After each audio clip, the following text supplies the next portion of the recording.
Dumelang, welcome to another episode of Azania In Therapy. I'm your host, Tlaka. Today I've got a special guest, Klaas Moswane, the founder and CEO of Wine Press Library Publications, the founder of Crown of Glory Ministries, a writer, a father, a husband, and a man who simplifies very difficult things.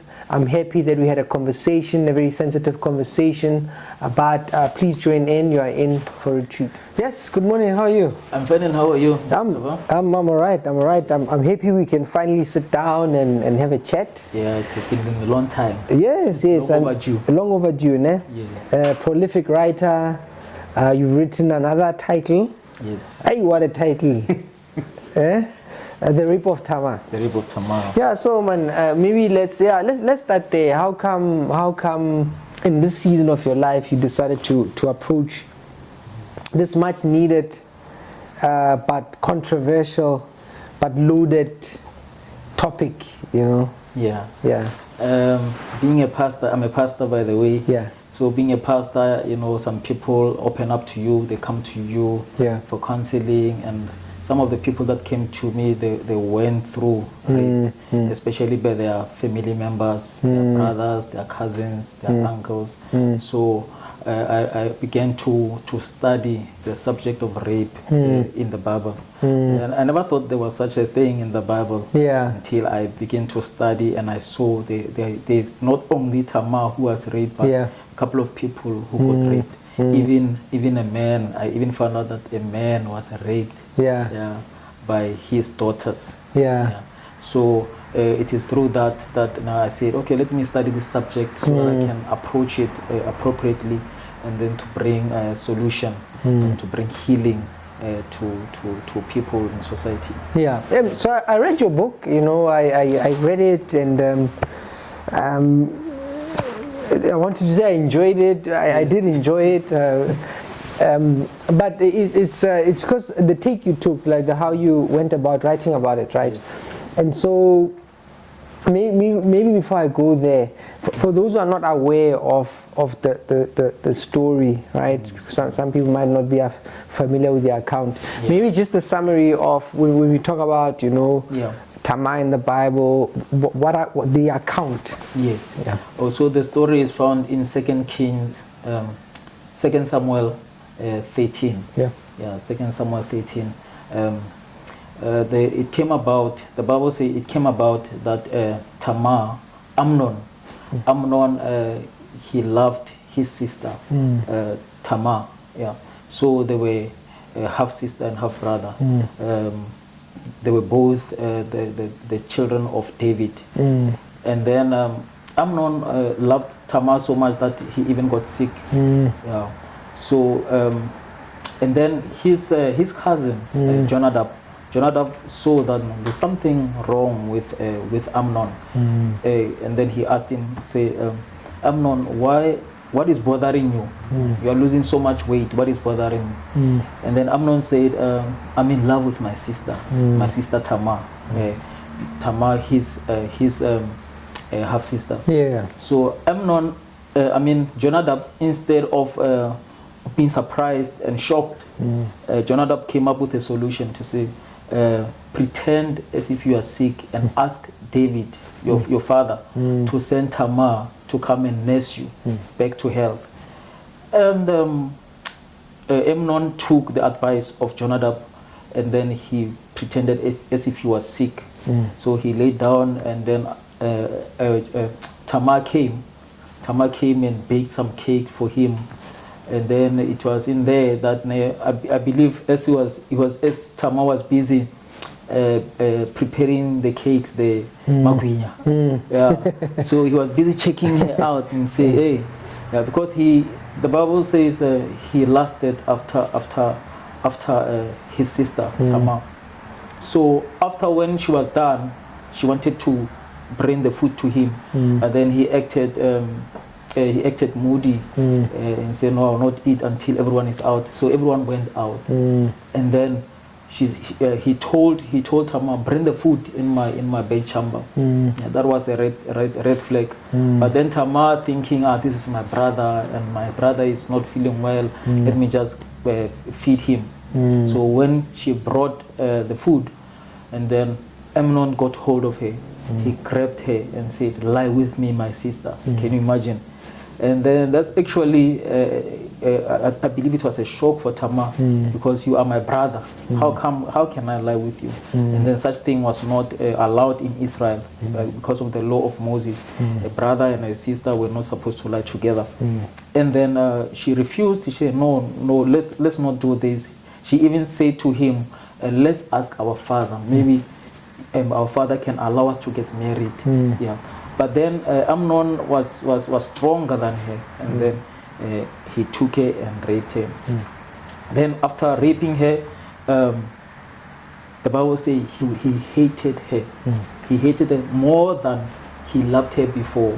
Yeah. So I began to see, that's why most of the time victims of rape, they get beaten afterwards and stuff, because that thing is more like things change. What you last after, it was not love, it was lust, because lust, it's about taking, it's not about giving. So the Bible says he hated her, and then he wanted her to get out of the house. And then when Tamar said, no, let's fix this, maybe ask the king so that we can get married, because of the shame of rape. And because during those times, if you got raped, you were never allowed to get married. Yeah, you were never allowed to get married again.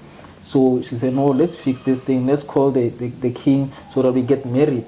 Yeah. So, but Amnon was angry, not want anything to do with Tamar. And then he called one of the guards, one of the servants. He said, take this woman out of here and block the door behind her. And then when I begin to check other Bible translations, even in the New King James translation, the word woman is in italic, which means it's not supposed to be there. So he was actually saying, take this out of here. So just imagine, I love my sister Tamar to take this out like a trash. So in Amnon we see the manifestation of greed and pride. Because greed says, I want it and I want it now. And pride says, I deserve it. That's what gives birth actually to lust. So, and Tamar was thrown out, feeling violated. And the Bible says she ripped her garment. During those times, the king's daughters who were virgins, they will have colorful garments, or the garment of many colors. And then she ripped it apart. And then that was symbolic of her goals, her hope, her future is being ripped apart. And also it was symbolic of saying, you torn my heart apart. And then the Bible says she took ashes and put on her head. Yeah, she put ashes and put on herself, which speaks of ashes is the remains of something that was burned. She was also actually saying, these are the remains of who I am. You burned my life. My life has been consumed. Then she put her hands on her head, which was also a sign of weeping, mourning, and shame. And then she went crying to the palace. So when she got, before she could get there, she met her full brother now, whose name is Absalom. Absalom somehow he asked her, "Have you been with your brother?" Which means Absalom knew the character, understood something about, no, there's something Amnon, fishy about that guy, Amnon. And then he said, don't tell anyone, my sister, he's your brother. I believe that advice was mistaken. Although you loved your sister, but why do you silence her? But then I begin to understand what he's silencing her because he wants to take revenge. Yeah. But then it's a picture also of the people we have in our family. Sometimes they don't want to heal the victim. They want to avenge the victim. Because if you're going to avenge, you have a grudge for someone who has hurt me as your brother, why don't you try to bring healing? Why don't focus your attention on me being healed? Yeah. But then he said, no, he played it down. He played down the offense and said, no, don't tell anyone, keep quiet, stop crying. Because he knew what he wanted to do. Yeah, he knew what he wanted to do. But yet it did not help Tamar. Yeah. And we have such people in our families. And also some of the people I interviewed and also wrote about at the back of the book. When they told their mother said, shh, keep quiet. Keep quiet. You bring shame to the family. Yeah. Okay. And we'll unpack that, but maybe finish it off. So Absalom says, don't, please it down. What eventually happens, And then she kept on crying, and then David, her father, heard about it. The Bible says when David heard about this thing, he was very angry. He was very angry, but he did nothing about it. The Bible says the reason because Amnon was his firstborn, which means he was the crown prince. Yeah, which means, and the Bible says he loved Amnon. He loved Amnon. So he got angry, and rightfully so, but he did not bring any solution. So we classify it as a passive father. And then 2 years later, Amnon, because of Amnon had a seed in his heart for revenge. And Absalom. Yes, Absalom. And then as they say, revenge is best served cold. So for 2 years he was plotting how I'm gonna get back at Amnon. And so it was the time of the shearing of sheep. They had the festival, a party. Then he invited David. He knew that David will not come there. And then he said, because you can't come, let my elder brother Amnon come. And then they were having a nice time, a party. Amnon was drunk, and then that's when Absalom sent his people to go and kill him. So Amnon died a drunkard, and he never repented of his sin. And then, Tamar, the Bible says she spent the rest of her life in her brother's house, Absalom. And then also Absalom named his daughter Tamar, his firstborn daughter Tamar. So that's the account that we find in 2 Samuel. 2 Samuel 13. Yes. And so so for those who don't now understand the context, so we'll unpack that. Yes. Okay, so I read your book, and when I read your book, this story, it's actually something I reflect on because I work with a lot of Tamars, and and so as I was reading your book, I was quite intrigued by, you don't start the story there, so you go back to David, and when you were supposed to go to war and he doesn't go there. Maybe so how come you did that? Why was it so important? Because when you start reading verse 1 of chapter 13, the Bible says, and it came to pass. Or it says, other translation says after this. So which means there's something that comes before after this, which means which means we missed something. So I had to go back and say, okay, after what? Then I read chapter 11. Okay, chapter 11 speaks about Bathsheba, and then I read chapter 12. So in chapter 11 and 12 talks about David and Bathsheba. So the story of David and Bathsheba, I think most people know about the story of David and they say she was bathing there on top. So the narrative is that Bathsheba. How? Because you have a different take. Right? I have a different. Not the popular one. Because the popular one is, Bathsheba is bathing outside. David sees her. The man of God. He's seducing the man of God. He sees her. He calls her over. He's with her. She falls pregnant. It's like, so she did something wrong. But you don't look at it that way. I don't look at it. And you'll see why I look at it differently.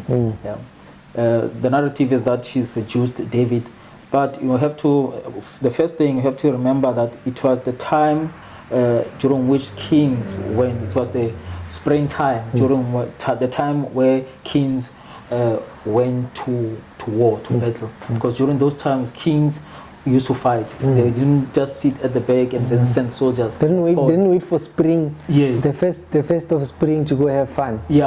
So but David was not where he was supposed to be. So David stayed behind. And then, lazing behind. You know what they say about laziness, or it's a devil's playground. Yeah. So normally when people, they're just lazing around, the enemy, they start having bad thoughts, or they want to experiment.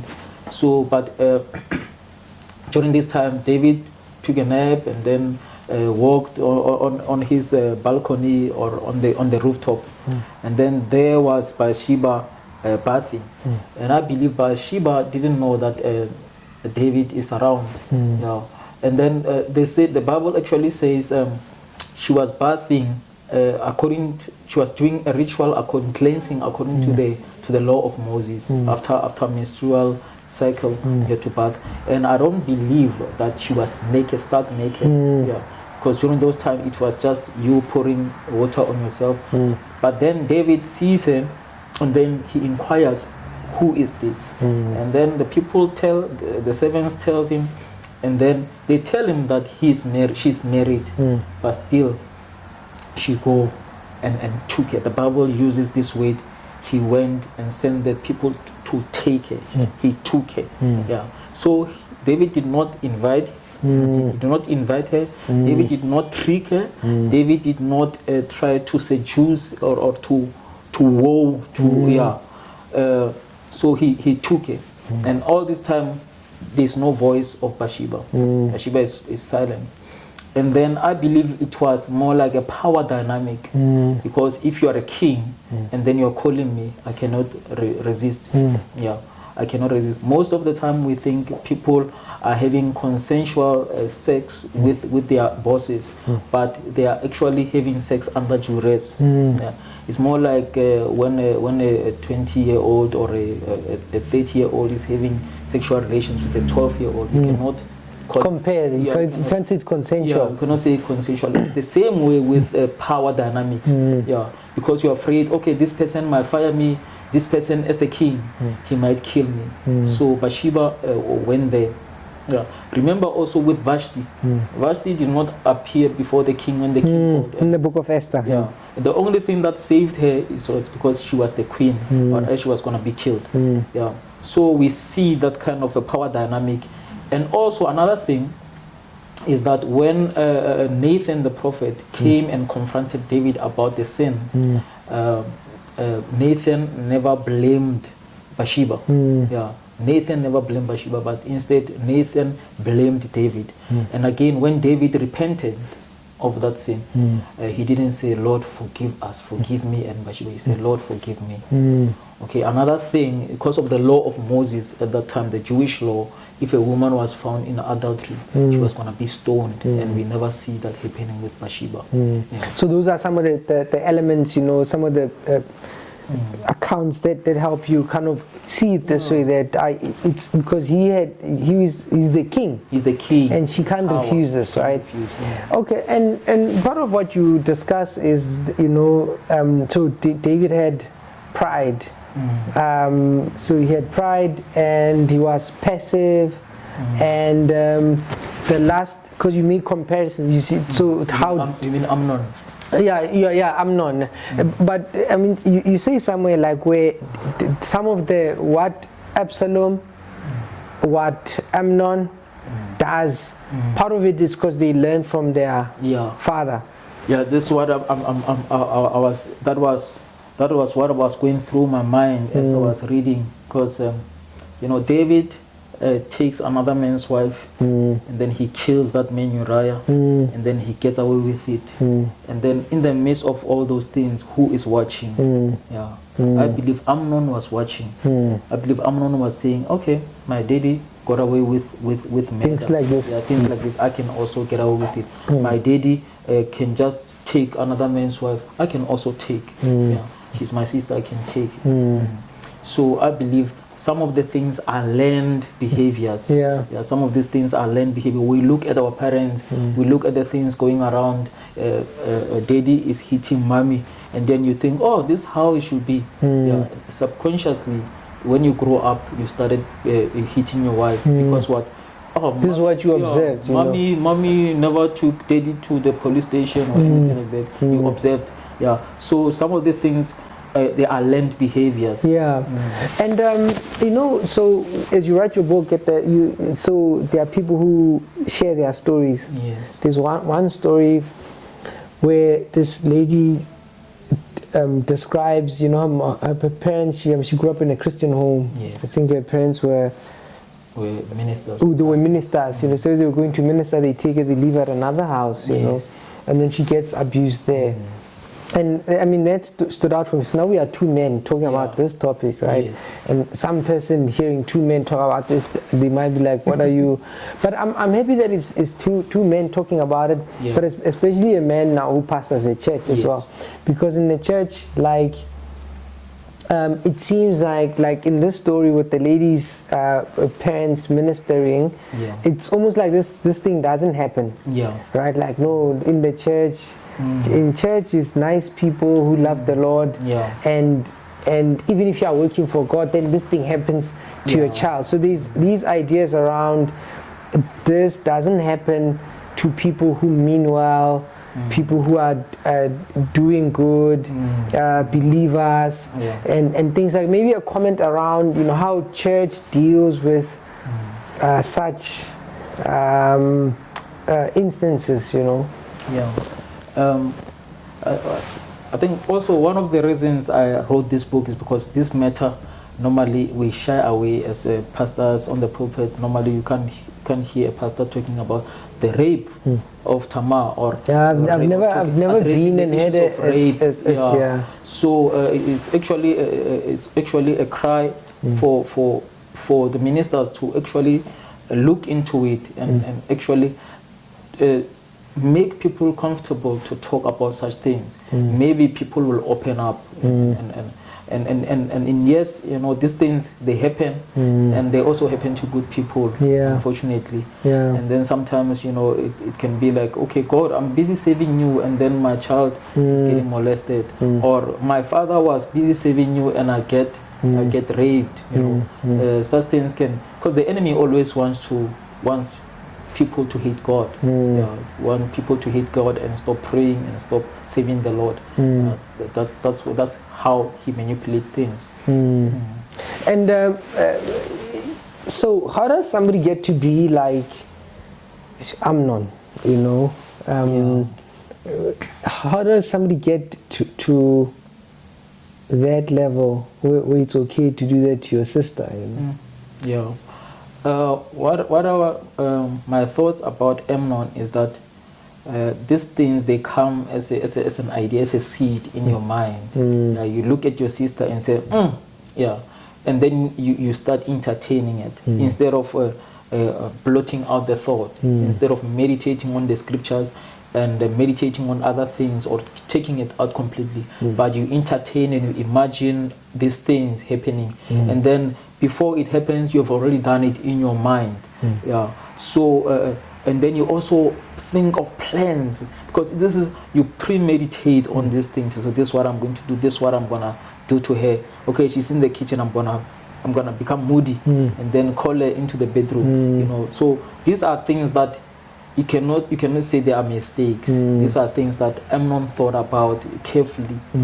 So this so a person gets to that level by entertaining thoughts in their mind, and then they start living them out. That's why the Bible says we need to guard our hearts with all diligence, because out of the heart flows the issues of life. I was just thinking, just generally, like growing up in South Africa, like, I mean, we have like, South Africa is like a rape capital of the world. People say things like that, but it's very bad in South Africa.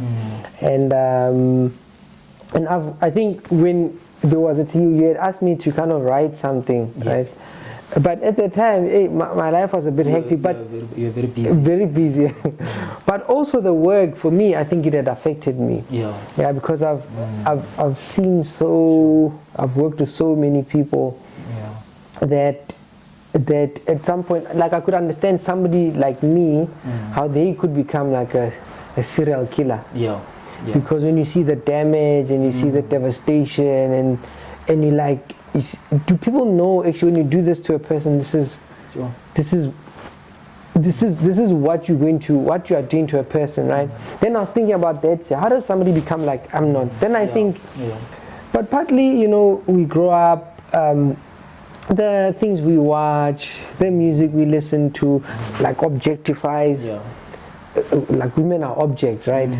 And then you have this, and then of course, then if a guy talks a certain way about women, we kind of we don't say no, you shouldn't do that. We almost call them like you're the man for abusing and objectifying. And then I'm just like wondering, like, if the culture, when people get exposed to things like that, you grew up in that kind of culture, are we not creating Amnons? Because I'm imagining kids are not born and they just go, you know what, I'm gonna be this abusive. What abusive person? What are your thoughts around how what we are exposed to, what we see, kind of contributes to this? Just like in the case of Amnon and David, the environment tends to create such people, what we grow up seeing as well, and also the things we watch on TV. Because the things we watch on TV, they're actually meditations. Because those are the things that they get implanted in our minds, and then we think about them and then we're gonna leave them out. So I think society have created this kind of a thing to say, okay, it's okay to abuse a woman. And then another thing is, when these kind of cases are reported, people don't take them seriously, or people, they're ashamed of these kind of things. People, for example, the people I wrote about here, they were not believed. When they say, oh no, my uncle raped me, you say no, keep quiet. So that's how we enable this kind of, just like Jonadab is an enabler of abuse, because instead of rebuking certain things, we allow them, we even give ideas of how we can do them, and we don't talk about it much and call it out and rebuke it. Instead, we shy away. There are many people who have been raped, but most times those cases are not reported, because people, their fathers or their mothers, their family tells them, no, don't report it. He's your uncle. Don't report it. He's the breadwinner. So I mean, just that I was being practical with it, right? Breadwinner sexually abuses the child, somebody in the house. We say, so we come on these platforms, we say, no, but you should have, why didn't you guys report? But when I think about it on a practical level, I think, but what would the people have to consider, right? So they would have to say, this thing is so bad, we're going to report this person, even if it means we will starve. Or even if it means, you know what I mean? Even if it means the family will be torn apart. Even if it means,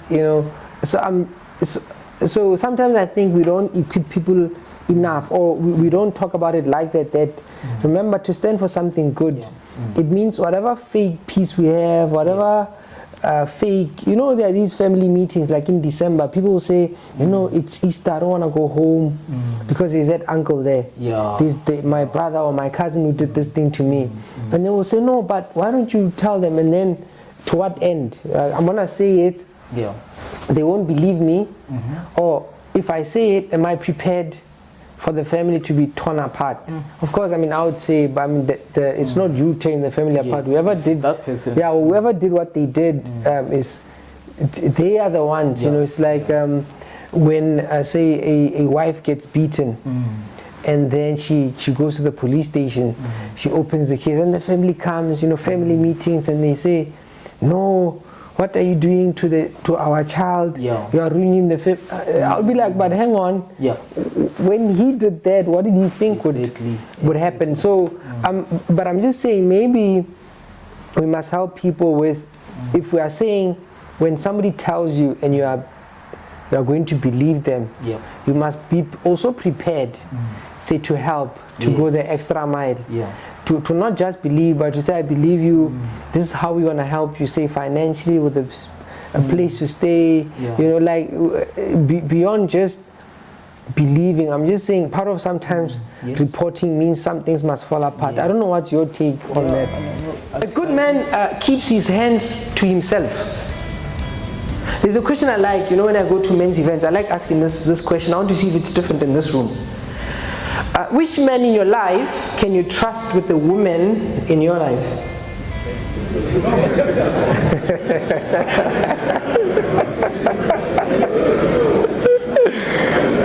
Which man in your life could you trust with the women in your life? Everywhere I go across South Africa, everywhere you go, the answer is the same. Man, no one, me. Why?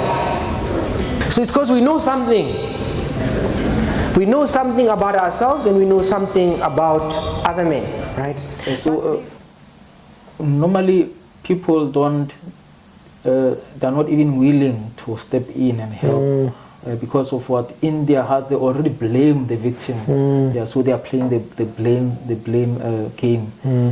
So yes, we need to help the people and also bring the resources. Yeah, not just believe them to say. You see, like David believed, but believed. And he got angry. Yeah, he got angry, but he did nothing.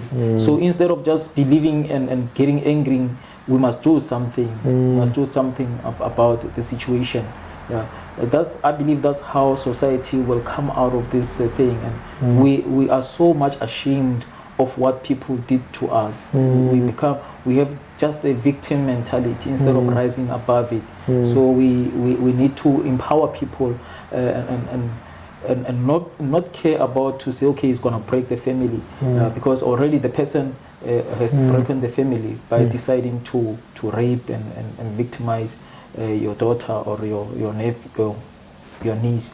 Yeah, because I think that idea should be communicated. This idea that, I mean, if you do something to me and I have you arrested, who took who to jail? You see, when you started, it's just the consequence of. So I mean, so that's what. Something that stood out for me, right? Then there's something about people like Absalom. Yes. Right? Somebody tells you something that happened, instead of you reporting, you take over. Yes. Right? Yeah. Like, because I've worked with a number of people. So some people would say something like this: this thing happened to me, but I don't want to tell my father. I don't want to tell my brother. Yeah. If I tell my father or my brother, I know that guy is gonna be hurt, he's gonna be killed, he's gonna be, you know, something bad is gonna happen to this person because I know how they are. Yeah. Right? And so sometimes when people do believe, then they hijack. It's what you said. David got angry. He said, Absalom, he said to his sister, no, don't tell anyone, because he's got, but he doesn't focus on the person's healing. Where, you know, when somebody tells you something like that, I think maybe you want to consider, like, okay, so how do we help you? Yeah, your thoughts around that? Yeah, Absalom is a typical brother who wants to defend because the father failed. So Absalom.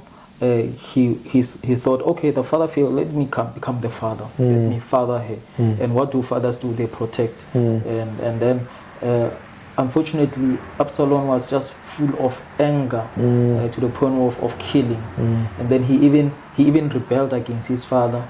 Yeah, and then he tore the kingdom. So we need to believe the victim and then focus on the victim. Try to bring healing to the victim first, because instead of just chasing after revenge, you must focus on this one so that this one might live. So Absalom actually, he let the sister die, and then he also let the brother die. So he didn't bring a help in that situation. He was just consumed with anger and murderer's heart. But he did not focus on healing, bringing healing to this one who was injured. Yeah, and I wanted to go two directions, right? But maybe let's go on I'll come back to what I was thinking now. Okay. This believing, because I think it's an important thing, né? Yes. So sometimes people will say, no, but I can't just believe. Now, we must find evidence. Yeah. We must investigate. So why is this thing important? And people will say, but remember, so why is it important? Because I'm just saying, I can imagine some people saying that, like if somebody comes and says something, why would you just believe them? You must investigate. We don't believe them. We must first investigate. Normally, when it's your family member coming to you and reporting a case like that one, what will they gain from lying about such a serious thing? So normally, what people do, family members do, they say, okay, what happened? No, you're lying, and then they dismiss it. Can't be. Yeah, it can't be. Not that one. Yeah, not that one. But we don't know people. We don't know how to discern people. We don't know. Absalom, when Tamar came crying, he knew already. Oh, I know that one. So he could discern. He had a sense. He had a sense. He could discern. Or this is how he is like. So even our family, we need to spend time with our family members. Know each one of them. Know this one cannot just lie. Know when Thabang is behaving this way, something has hurt him somehow. So there need to be some pointers to say, okay, this one is telling the truth. But if I don't know you, even when you are telling me the truth, I won't believe you because I don't know your heart. So normally people who are absent, who never create that kind of a bond or relationship with their daughters or the people, and then the fact that that person came to you because they trust you, they trust you, so you need to believe them. Yeah, I think it's an important thing, and that's why I'm sort of circling on, because people will say things like, but I think it's what you said, right? You say something else. You said, remember, just because somebody didn't do that to you doesn't mean they can't do it to someone else. Exactly. And so we need to bear in mind. And of course, why would because when something like that happens to a person, like there's a lot of shame, there's a lot of guilt, there's a lot of confusion, a lot of anger, a lot of ambivalent feelings. And why would a person like that, knowing that there's a stigma, come and tell you? And so I would say that when people say something like that happened to them, you want to pay attention, and follow up on that. So the other thing I wanted to say to you was, we had the case of, Omotoso. I think a couple of years ago there was, I think, something with the Catholic Church. Things like, I think with the Scouts of America, there was something like that as well. I don't know, there was something with Pastor Zondi. And so, we hear of prominent religious people, structures, and who have abused people. And I was just curious as I was reading. Because the story almost sounds the same. It sounds like this. There's this man in power. There's a man of God is in power. Then he's got a ministry, but there's a place where the people must stay. And then they stay, he's like helping them or something like that. They are helping, the church is helping them. Then they'll say something like, then he calls them, then he says, I need a massage. And across I was watching another documentary from Asia. It's the same modus operandi, It's like this man of God trying to help people. Now he's inviting them. Like Amnon, inviting the people to massages. The massages tend to something else. So that was a curious thing for me. That's actually called, I think, you psychologists, you call it grooming. So you take someone and then you make them warm up to you. You are actually training and manipulating their mind to say, no, you are creating a safe environment. To trust, so to speak. And also for those people to tell other people, say, oh no, Thabang is a good person, he's treating me well. Yes. So that when you turn and then tell those people, they'll say, but you told us what this man is taking care of you. Yeah. And also because of the benefits as well. Yeah. The benefits of what they're getting is like manipulation. Yes. Yeah. So, and sometimes it's just a man of power who you think the community will not believe, just like David. Yeah, David, a man after God's own heart. Yeah, no, not him. So not him, the man who conquered the Goliath, and then he does this. Sometimes these people, they dress well, they talk well, they are so kind, yeah. But then in their minds and their heart, there's something they never dealt with, and that thing now is coming out, it's manifesting. Now, speaking of that, for me, now you're a pastor, right? How, as I was reading you, the question I have is, yes. Were these people like this at the beginning? Or did these people love God? Then along the way, they lost it? Or they were like that and then they were just hiding? I don't know, like it's something I often think about. I think there are different kinds. There are those who start genuinely start well, and then as they go, they get corrupted. But what would that be? What would... Because I imagine if somebody, ministry is not something people go in lightly, unless there's something seriously wrong with them. You sacrifice your whole life. Yes, so I don't understand a person like that. With what is it that would change somebody like that? Yeah, it's just my thinking now that sometimes you go through ministry and then you're ministering to people and they do well and all that, and you feel like you've been robbed, man, of something. You feel like look at the cars they are driving. Look at their shoes, the schools their kids go to. Yes, exactly. Yeah. And you're thinking, even you say, but they don't even give.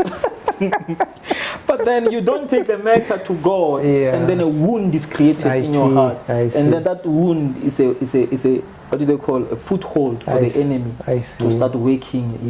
He's manipulating that wound. Now that thing becomes an open door for the enemy to start whispering things to your mind to say, no, but you also deserve it. You deserve these things, and then it turned into a grudge of some sort. Then you become the abuser instead of the healer. So some people, they started well as a pastor. They started well, but then as time goes, they get ahead. They get corrupted. And then some people, they were never a true pastor from the very beginning. They were just a fox or a wolf in a sheep clothing. So that character, that nature has always been there. I see. The name of this platform is Azania In Therapy, and when I wanted to talk to you, I'm interested in healing, right? Yes. So I wanted to focus on that because you talk about Tamar, that after this thing happens to her, she goes and lives with Absalom. And what troubled me was, when you work with some people, it's like they struggle to get, like, this thing happened to them, and it's like their life stops there, right? But there was a story of a lady, and which intrigued me, and she said that you have there. So she gets sexually abused by her father. Yes. And because now she was separated with the mom and he was having problems, but it was at the end, then she didn't know what actually, and she fell pregnant, and she didn't know what actually had happened to her until someone else said, this is how we get pregnant. Then she realized my father did something bad. Like, it's a very, that story actually, like, there's so many things to unpack there. But one of the things that grabs me with it, she says, so then she got to a point where she wanted to forgive him. And not so much for him, but for herself. And for me, it's like a response I don't see often, where like then she's like, I was struggling with this thing, so I just decided to let that. Do you see people like sort of, they go through this, like the redemption of Tamar? Yes. All right, some thoughts around that. Yeah, there are those people who go through it and then they forgive. They forgive, they work through the forgiveness. Yeah, and some of them, they see therapists, they see psychologists, they see the pastors, they really want to forgive. Yeah, but then most of them that I've seen, it's still there. Yeah, that's why some people, they don't even want to be mentioned by their names. They say, no, you can write about, like this other lady, he gave me permission to write her story, but she said, don't mention my name. Yeah, to the point whereby she didn't even wanna. I wanted to send her the book. She said, no, I don't wanna. I don't even want it. It's like for her, reading the book is like reliving the story. So she doesn't want, or maybe she doesn't want her parents or her family to see it. Yeah, because she never told them. Yes. So there are those people who confront it and they get healed from those, like Zizo, the girl you're talking about. She went through it and then she forgave the father, even though the father never apologized for what she did. Yeah. But and now she's thriving. She's helping other people that went through the same thing to go over it and to get healing. For me, I think just that it's I often look for people like that, and because it's such how somebody actually gets to that point, which I find many people struggle with. Otherwise, what do you think? What are some of the things that people need to remember when it comes to, in your experience and in ministry? What do people need to remember when you meet people who've been through things like this? In terms of helping them, you need to believe them and you need to listen to them. Yeah, most of the time we want to talk and you want to take control of the situation, just like Absalom did. But these people already, someone took advantage of them, so they don't want you to come and take control now. They want you to restore the control back to them.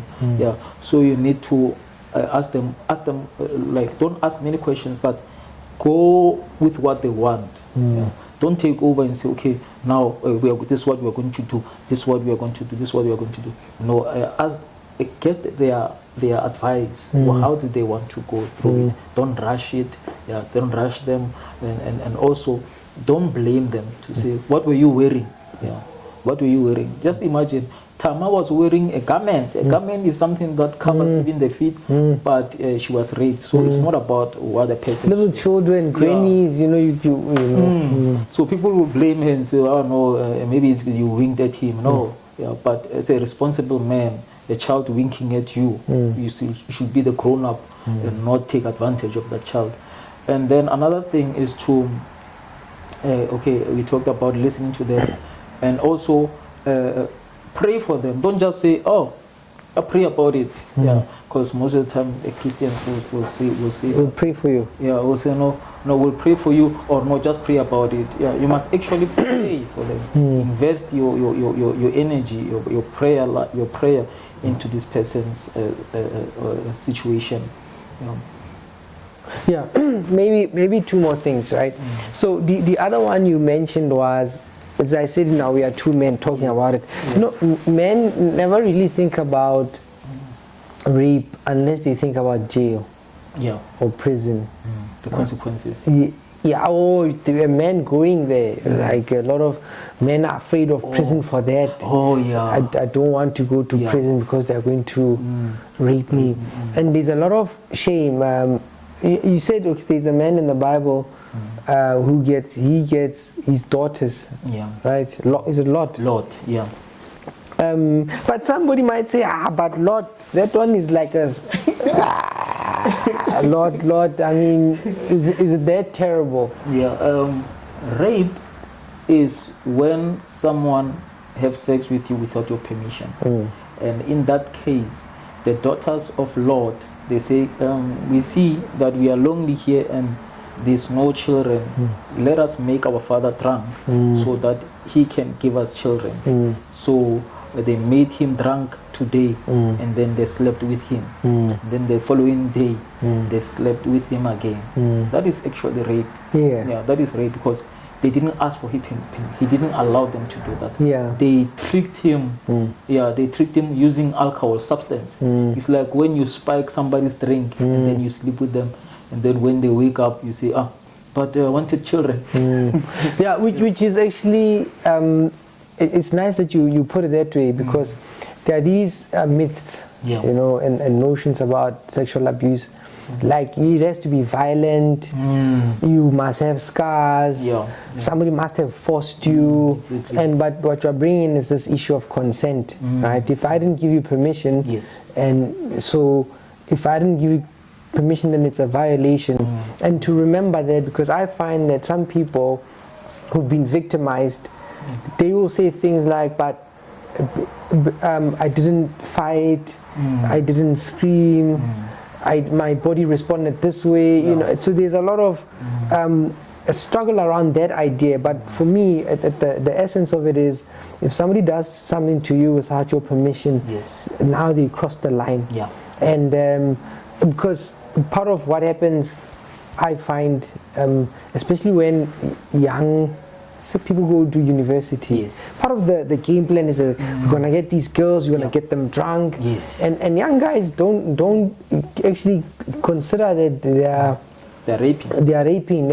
So for me, once you do something and somebody hasn't given you permission, then you have violated somebody, and then to remember that, because I just thought it's an important thing to point out. And but also with the men, I think a lot of men have suffered the trauma, especially because if you look at how rape happens across the years, right? So when people are young, it's kind of boys and girls are sort of abused the same. When they're a bit young, I think maybe till the age of 3, 4, 6. Then as they get older, then the girls and the women get abused. So when some person young, it's usually somebody from the family, some coach, some teacher, neighbor. When you're like a teenager, it's usually like still the same kind of group of people. But also when you go to you go to university, it's people like sugar daddies, or we have this false sense of security when you're at a campus, and so that happens with now. It's not just like some stranger. It's like your boyfriend, your partner, because husbands and boyfriends think they can't rape, but with date rapes, on second dates, thinking, but I thought I'm safe with this person, right? And so friends, things like that, and then you start working.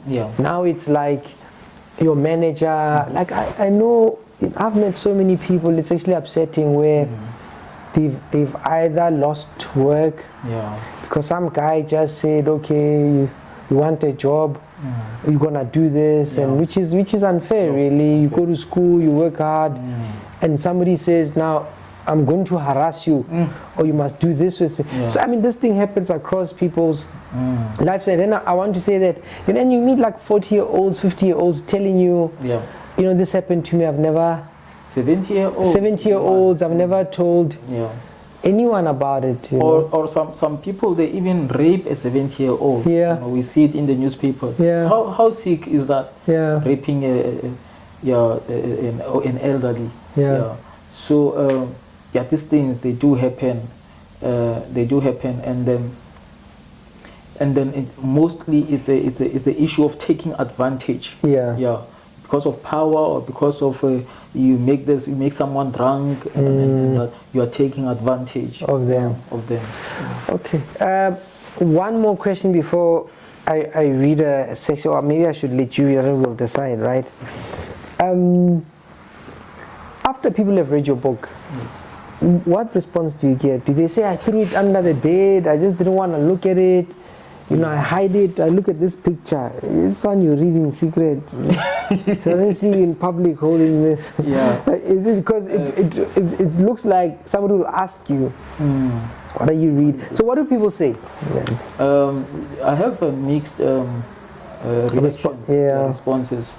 Some people, they read it and they like it, they want to buy it for their church leadership, so that they can tackle the issue.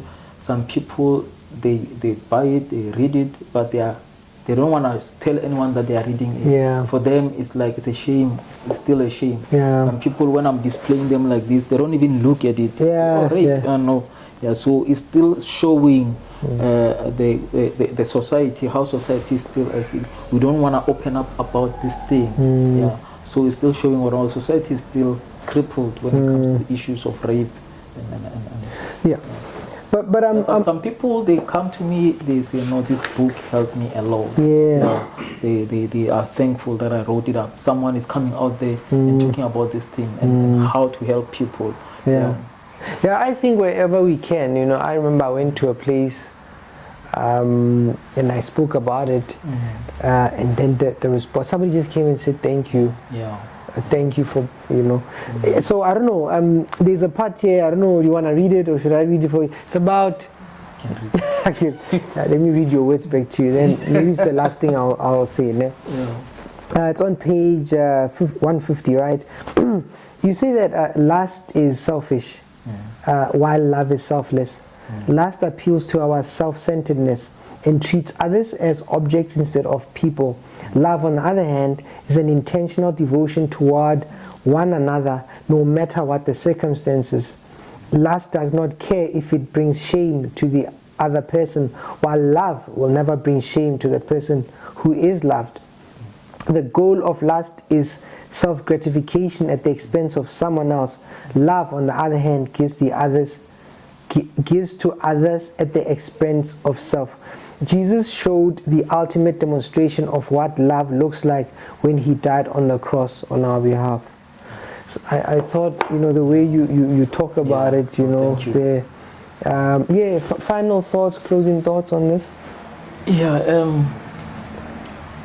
the rape of Tamar is an eye-opener because, and the fact that God inspired the writers of the Bible to put it in the Bible means it's important to him, and there are no meaningless details in the Bible. So the rape of Tamar, it reflects also what people are going through till today, and we should take action. And then another thing is that don't solve this issue by saying, no, I will not be like Amnon. Yeah. So it's not enough to say I will not be a rapist, but also you must tell yourself that you will not be like Jonadab. Jonadab is an enabler. He's the one that when you come with an idea, an evil plan, an evil idea, and then he makes a plan to fulfill those desires. So we should refrain from being Jonadab, and also let's not be like David. David is the one who is passive, and he played favorites with his children. So we should not be passive about this thing. It's a serious issue. Yeah. Klaas Moswane. Yes. Thank you very much for the opportunity. Thank you very much for having me.